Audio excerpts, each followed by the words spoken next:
অস্থিতিশীল পৃথিবীর পরিস্থিতি ছাড় দেয়নি ক্রীড়াঙ্গনকে। সেই অস্থিরতার রেশ কাটিয়ে বাংলাদেশে আসছে ইংল্যান্ড। ভিন্ন কন্ডিশনে সাফল্যের জন্য ভিন্ন কিছু নয়, নিজেদের ধাঁচের ক্রিকেটেই আস্থা রাখতে চায় ইংল্যান্ড। বাংলাদেশের চেষ্টা থাকবে নিজস্ব স্টাইলে কাজ করার। শেষ 18 মাস ধারাবাহিকভাবে আমরা ভালো ক্রিকেট খেলেছি, সেটা ধরে রাখার চেষ্টা করব। তবে কন্ডিশন অনুযায়ী হয়তো ভিন্ন কিছু চেষ্টা করতে হতে পারে। আমাদের স্কোয়াডটা বয়সে তরুণ, তবে ক্রিকেটীয় দৃষ্টিভঙ্গিতে তাদের অভিজ্ঞ ও সচেতন বলা যেতে পারে। দ্বিতীয় ওডিআইতে আফগানিস্তানের কাছে স্বাগতিকদের হার নজর এড়ায়নি ইংল্যান্ড অধিনায়কের।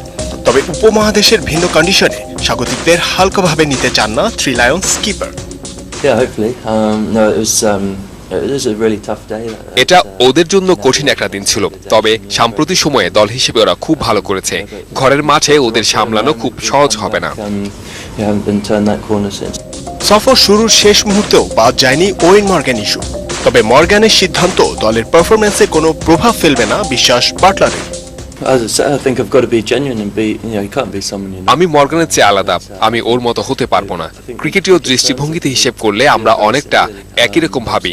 সহ অধিনায়ক হিসেবে ওর সাথে কাজ করার অভিজ্ঞতা আছে। সিদ্ধান্তগুলো যতটা সম্ভব ঠান্ডা মাথায় নেওয়ার চেষ্টা করব। ইসিবির দেয়া নিরাপত্তা প্রতিবেদনে আস্থা রাখছেন বাটলার। ক্রিকেটের জনপ্রিয়তায় সব সমস্যা পেছনে পড়ে যাবে, এমনটাই প্রত্যাশা থ্রি লায়ন্স স্কিপারের। Zahir Bhuiyan, independent news. ইনজুরির কারণে বাংলাদেশ সফরে আসছেন না ইংলিশ পেসার জেমস অ্যান্ডারসন ও মার্কুট। বদলি হিসেবে টেস্ট দলে জায়গা পাচ্ছেন পেসার জেইক বল। জুন থেকে কাঁধের ইনজুরিতে ভুগছিলেন ইংল্যান্ডের সর্বোচ্চ উইকেট শিকারী অ্যান্ডারসন। শ্রীলঙ্কা সিরিজে ডান কাঁধে আঘাত পান অ্যান্ডারসন।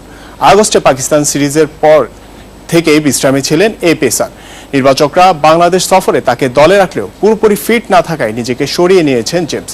তার বদলে দলে জায়গা পাচ্ছেন নটিংহ্যামশায়ার বোলার জেইক বল।